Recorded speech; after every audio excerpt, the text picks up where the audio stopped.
Bonjour, je suis Lorenzo Darpé, vétérinaire équin, expert sur la fourbure et les autres pathologies du pied équin. Je vous parle maintenant de la théorie sur la pompe du pied équin.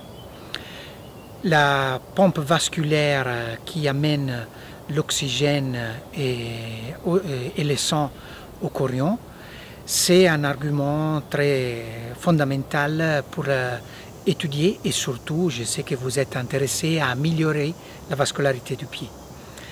C'est pour cette raison que suite à des années d'observation clinique avec Reden sur les chevaux de but qui avaient un mouvement quasi statique, ça veut dire qui bouge sans bouger dans l'espace, on avait constaté que c'est possible de pomper du sang sur un cheval qui ne marche pas.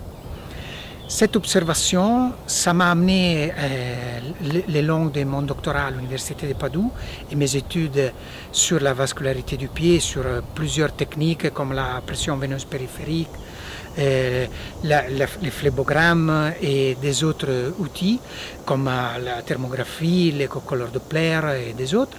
Ça m'a amené à comprendre que c'était plutôt la flex-extension de la deuxième phalange qui ouvre et qui écarte les cartilages unguéaux et qui donne les latères de la boîte cornée, plutôt qu'une structure fibreuse comme le coussinet et la fourchette.